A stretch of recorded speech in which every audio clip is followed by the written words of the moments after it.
नमस्कार, कैसे हो आप। आज एक हम नया सीरीज आप सभी के सामने रखने जा रहे हैं माइंड केयर क्लिनिक की ओर से, जिसका नाम है चिंता पे चिंतन। साथियों, जैसे कि आपको पता है कि अपना जो माइंड होता है, जो अपना मन है, वो एक सागर की तरह है। समुंदर जितना महान होता है, जितना बड़ा होता है, जितनी उसकी गहराई और जितनी उसकी लंबाई और चौड़ाई होती है, उसी तरह से अपने मन की जो एक परिधि है वो भी इसी तरह से है।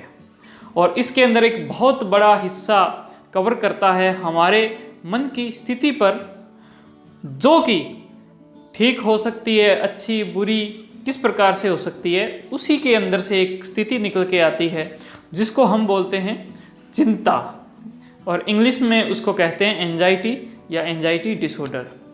एंजाइटी एक कम मात्रा के अंदर होती है तो उसको हम स्ट्रेस कहते हैं।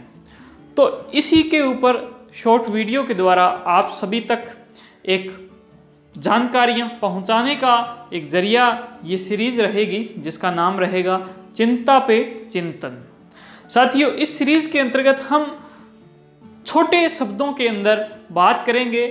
एक नंबर बात इसके पहचान पे, और दूसरी नंबर बात वो पहचान जब आपको पता चले कि हाँ, थोड़ा मेरे जो माइंड के अंदर कुछ गड़बड़ चल रही है, तो उसका उपाय क्या हो सकता है।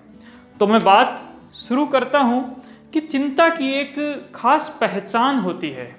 अगर किसी को बहुत ज़्यादा चिंता होती हो तो उसकी खास पहचान होती है।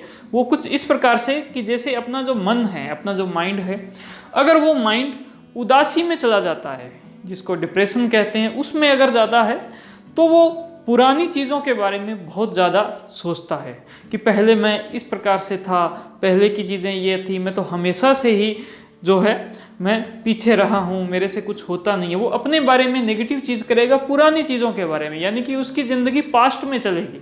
लेकिन एंजाइटी या चिंता में अगर वो इंसान होगा तो उसकी ज़िंदगी आगे की ओर चलेगी। आगे यानी वो कहेगा कि आगे अभी दो दिन बाद में क्या होने वाला है, अपने घर के अंदर तो राशन ही नहीं है, राशन खत्म होने वाला है, अभी आगे 1 महीने बाद में क्या होगा, अभी तो मुझे ये सारे काम मुझे करने थे। आगे की जो ज़िंदगी है उसके बारे में बहुत सोचेगा। उसको फिक्र जो है वो आगे की रहेगी, और वो फिक्र एक लेवल से इतनी ज़्यादा रहेगी कि उसकी वजह से उसका खुद का नुकसान हो रहा होगा। वो आज के समय में कम ध्यान लगा पा रहा होगा। तो इस वजह से पहचान इसका ये रहा कि वो आगे की लाइफ के बारे में बहुत ज़्यादा सोचेगा, एक लेवल से बहुत ज़्यादा सोचेगा। और अब इसका उपाय ये है कि कोशिश करो उसको कि सबसे पहले थोड़ा रिलैक्स होने की। भले उसके लिए आप ध्यान, प्राणायाम, मेडिटेशन इनका साधन ले सकते हो।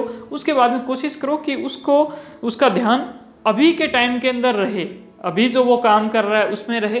वो जो कुछ भी काम कर रहा है उसका ध्यान अभी रहे। अगर उसकी वो प्रैक्टिस करता है, और अगर ये चिंता माइल्ड टाइप की होती है, यानी कि बहुत कम चिंता होती है, तो उसको बहुत बेनिफिट होता है। और इसी के साथ में हम इस सेशन का शुभारंभ भी आज जैसे किया है, और इस एक एपिसोड का हम अंत करते हैं। धन्यवाद। जय हिंद, जय भारत। कृपया इसे लाइक और शेयर जरूर करें। Thank you.